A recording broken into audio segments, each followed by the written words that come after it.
வணக்கம் நண்பா. இது உங்கள் ரெஸ்லிங் ஃபேமிலி 2.0. ரோமன் ரெயின்ஸை பற்றி இப்போ ஒரு மிகப்பெரிய ஒரு அப்டேட் தெரிய வந்திருக்கு. அதாவது ரோமன் ரெயின்ஸ் வந்து நெக்ஸ்ட் ஃபியூடு யார் கூட போகிறான் அப்படிங்கிற மாதிரி ஒரு மிகப்பெரிய ஒரு அப்டேட் தெரிய வந்திருக்கு. அது இல்லாமல் ரோமன் ரெயின்ஸ் வந்து இப்போ ஃபேஸாக இருக்காரா ஹீலாக இருக்காரா அப்படிங்கிறத பற்றி இன்றைக்கி வீடியோ நம்ம டீட்டெயிலாக பார்க்கலாம்.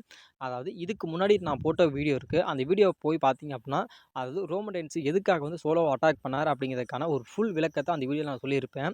அந்த வீடியோ வந்து இந்த வீடியோவோட நான் எண்டு ஸ்க்ரீனில் தரேன். அந்த வீடியோவை போய் நீங்கள் கிளிக் பண்ணி பார்த்தீங்க அப்படின்னா உங்களுக்கு கரெக்டான ஒரு ரீசன் அதில் கிடைக்கும்.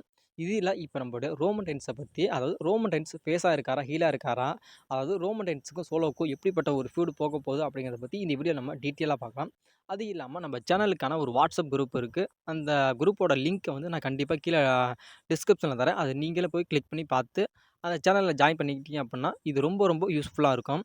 இப்போ வாங்க வீடியோக்குள்ளே போகலாம். அதாவது ரோமன் ரெயின்ஸ் வந்து இப்போ ஃபேஸாக இருக்காரா ஹீலாக இருக்காரா அப்படின்னு கேட்டால் அது ஒரு மிகப்பெரிய ஒரு கேள்விக்குறியாக இருக்குது. ஏன்னா இப்போ ரோமன் ரெயின்ஸ் ரிட்டர்ன் வர்றப்போ வந்து இப்போ ஹீலாக தான் வந்திருக்காரு. அதாவது அவர் பழைய தீம் மியூசிக்கில் எப்படி வந்தாரோ அதே தீம் மியூசிக்கில் வந்திருக்காரு.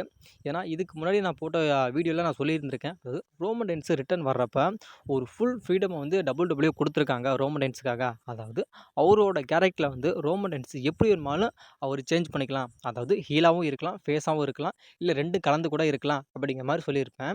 அதை தான் இப்போ WWE மூவ் பண்ண போகிறாங்க. இப்போ வந்து ரோமன் ரெயின்ஸ் வந்து ஃபேஸாக இருக்காரா ஹீலாக இருக்காரா அப்படிங்கிறது ஒரு மிகப்பெரிய ஒரு கேள்விக்குறி. ஆனால் WWE வந்து ஒரு ஃபுல் ஃப்ரீடம் வந்து ரோமன் ரெயின்ஸுக்கு தந்திருக்காங்க.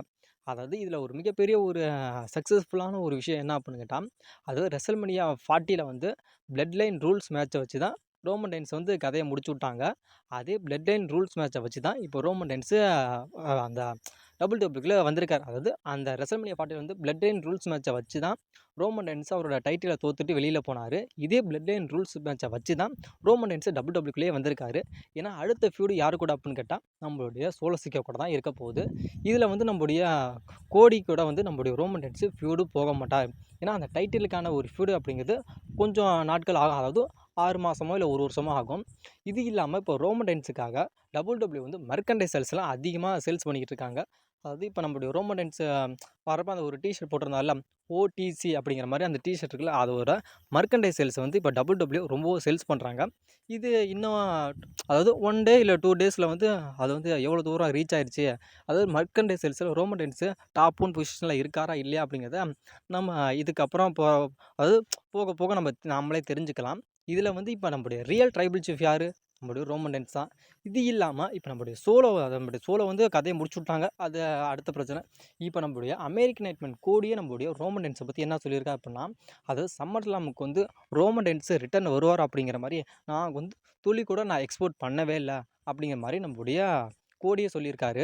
உண்மையான ட்ரைபிள் சீஃப் யாருன்னா அது ரோமன் தான். நான் வந்து சோலோவெல்லாம் கொஞ்சம் கூட நான் ட்ரைபிள் சீஃபாகவே நான் ஏற்றுக்கல. ஏன்னா ரோமன் ரெயின்ஸை வந்து நான் ட்ரைபிள் சீஃபாக ஏற்றுக்கிறேன். அதாவது ரோமன் ரெயின்ஸ் வந்தது வந்து WWEக்கு ரொம்பவும் ஒரு பெனிஃபிட்டாக இருக்க போகுது அப்படிங்கிற மாதிரி ரோமன் ரெயின்ஸை பற்றி நம்முடைய கோடியே சொல்லியிருக்காரு. அது இல்லாமல் ரோமன் ரெயின்ஸ் வந்து இப்போ ரிட்டர்ன் வந்ததுங்கிறது இது கரெக்டான ஒரு பிளேஸ் இதுதான், கரெக்டான ஒரு நேரம் இதுதான். அதாவது WWEயோட ஒரு மிகப்பெரிய ஒரு பலத்தை நம்முடைய ரோமன் ரெயின்ஸ் இன்னமும் கூட்டியிருக்காரு அப்படிங்கிற மாதிரி நம்முடைய கோடி சொல்லியிருக்காரு. இது இல்லாமல் WWE வந்து இப்போ நம்முடைய ரோமன் ரெயின்ஸுக்காக ஒரு புதிய விஷயத்த ஒரு புதிய முயற்சியை பண்ணியிருக்காங்க. அதாவது ரோமன் ரெயின்ஸுக்காக அதாவது ஒரு டைட்டிலை வந்து நம்முடைய WWE லான்ச் பண்ண போகிறாங்களாம். அதாவது இப்போ 1316 நாள் நம்முடைய லாங்கஸ்ட் ரெய்னிங் சாம்பியனாக நம்முடைய ரோமன் ரெயின்ஸ் இருந்தார்ல, அவருக்காக நம்முடைய WWE வந்து கஸ்டமைஸ்டு சாம்பியனை வந்து நம்முடைய WWE உருவாக்கியிருக்காங்களாம். மேபி இது வந்து கூட போக போக நமக்கு தெரிய வரும். அதாவது ஏன்னா WWEல இது மாதிரி விஷயங்கள்லாம் அதிகமாக பண்ண மாட்டாங்க. அது ரொம்ப ரொம்ப ரேரான விஷயம். அதாவது பல லெஜெண்ட்ஸ் ரெஸ்லர்ஸ்லாம் இருக்காங்கல்ல, அவங்களுக்காக மட்டும் தான் இது மாதிரி கஸ்டமைஸ்டு சாம்பியனை உருவாக்குவாங்களாம். இதுக்கு முன்னாடி நம்மளுடைய எட்ஜுக்கு கொடுத்துருக்காங்க. ஏன்னா அவர் வந்து நம்ம எட்ஜ் வந்து WWEக்கு அதிகமாக உழைச்சவர். அதனால் அவருக்காக நீங்கள் ரொம்ப WWEக்கு உழைச்சிருக்கீங்க, அதனால் நீங்கள் வச்சுக்கோங்க அப்படிங்கிற மாதிரி கொடுத்துருக்காங்க. அந்த ஒரு விஷயத்த நம்மளுடைய WWE ரோமன் ரெயின்ஸுக்கு செஞ்சுருக்காங்க. அது வந்து ஒரு சின்ன விஷயமா அப்படின்னு கேட்டால் அது உங்களோட தப்பு தான். அது வந்து ரொம்ப ரொம்ப பெரிய விஷயம். அதெல்லாம் யாருமே அது மாதிரி பண்ண மாட்டாங்க. ஆனால் ரோமன் ரெயின்ஸுக்காக இந்த விஷயத்த நம்மளுடைய WWE பண்ணியிருக்காங்க. இதை வந்து அதாவது போக போக நம்முடைய நடைமுறைப்படுத்துவாங்க. அதுக்கான ஒரு மர்க்கன்டைசல்ஸ் அதாவது ரோமன் ரெயின்ஸ்க்காக கஸ்டமைஸ் சாம்பியன் உருவாக்கணும் அப்படிங்கிறதுக்காக கூட அத வந்து WWE சேல்ஸ் பண்ணி அதில ஒரு மிகப்பெரிய ஒரு பெனிஃபிட்ட பார்க்கலாம். அதாவது கஸ்டமைஸ் சாம்பியனா உருவாக்கியிருக்காங்க அப்படின்னா, அது வந்து முழுக்க முழுக்க ரோமன் ரெயின்ஸோடது. இதில வந்து முழுக்க முழுக்க ரோமன் ரெயின்ஸோட இடம் பெற்றிருக்கான் இந்த பெல்ட்ல. அதாவது அவரோட சிம்பிளா இருக்கட்டும், அந்த பிளட் லைனோட அந்த சிம்பிள், அது இல்லாம அந்த பிளட் லைனுக்கான ஒரு மிகப்பெரிய அந்த ஒரு அந்த பிளட் அப்படிங்கிற மாரி இருக்கும்ல, அத வச்சே தான் அந்த WWE வந்து அந்த பெல்ட்ட வந்து கஸ்டமைஸ் பண்ணியிருக்காங்களாம். இத நம்ம வெயிட் பண்ணி பார்க்கலாம். எப்படிப்பட்டு அந்த பெல்ட் இருக்கு அப்படிங்கிறத நம்ம வெயிட் பண்ணி பார்க்கலாம். அதாவது நெக்ஸ்ட்டு நம்முடைய ஃபீud வந்து யாரு கூட அப்படின்னு கேட்டா, நம்முடைய சோலோ கூட தான். அதாவது நம்முடைய கோடி கூடலாம் அந்த சாம்பியன்ஷிப்புக்காக மோதுவான்னு கேட்டா, அது ரொம்ப ரொம்ப அது லாங்கா தான் போகும். இப்போ நம்முடைய அடுத்த ஃபீud யார் கூடன்னு கேட்டா, நம்முடைய சோலோ கூட தான். வெறித்தனமான ஒரு ஃபீud போகப்போகுது. அதாவது அடுத்து நடக்கப்போற ஆனா, இதில வந்துட்டு ரோமன் ரெயின்ஸ் வந்து அடுத்து நடக்கப்போற ஃப்ரைடே நைட் ஸ்மாக்டவுனுக்குலாம் வருவாரா அப்படின்னு கேட்டா, இன்ன வரைக்கும் WWE தரப்புலேருந்து எந்த ஒரு அனௌன்ஸ்மெண்ட்டுமே வரல. வெயிட் பண்ணி வேணா பார்க்கலாம். SummerSlamல நமக்கு புதிய சாம்பியன் 4 பேர் கிடைச்சிருக்காங்க.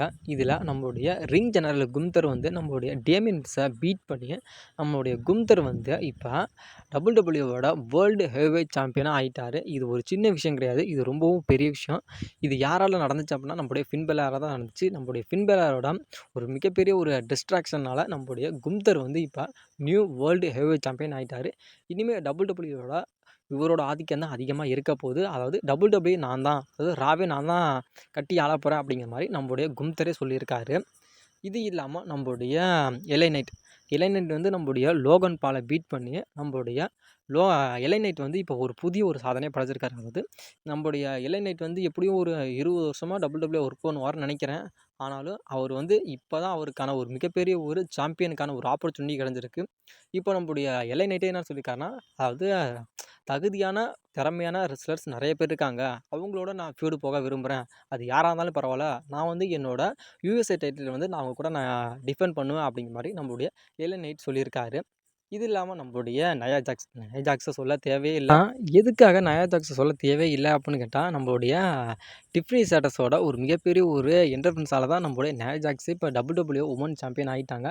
இதில ஒரு மிகப்பெரிய ஒரு ட்விஸ்ட் என்ன அப்படின்னா, நயா ஜாக்ஸ் என்ன சொல்லியிருக்காங்க அப்படின்னா, அதாவது டிஃப்னி வந்து என்னோட குளோஸ் ஃப்ரெண்டு. அதாவது நான் வந்து சாம்பியனா இருக்கிற வரைக்கும் நம்மளுடைய டிஃப்னி வந்து என்கிட்ட கேஷ் இன் பண்ண மாட்டான் அப்படிங்கிற மாரி நம்மளுடைய நயா ஜாக்ஸ் சொல்லியிருக்கா. ஏன்னா, இவங்களுக்கான ஒரு ஃபீud எப்படி போகும்னா, ரொம்பவும் நல்லாவே போகும். ஏன்னா, நயா ஜாக்ஸ் வந்து அந்த சாம்பியன தோத்ததுக்கு அப்புறம், நீ வந்து யார்ட்ட வேணுமாலும் கேஷ் இன் பண்ணிக்கோ அப்படிங்கிற மாரி நம்மளுடைய நயா ஜாக்ஸ் சொல்லியிருக்காங்க. ஏன்னா, அப்படி ஒரு வேளை நம்மளுடைய நயா ஜாக்ஸ் கிட்டயே நம்மளோட டிஃப்னிய கேஷ் இன் பண்ணாங்கன்னா, இன்னமும் நல்லாயிருக்கும்.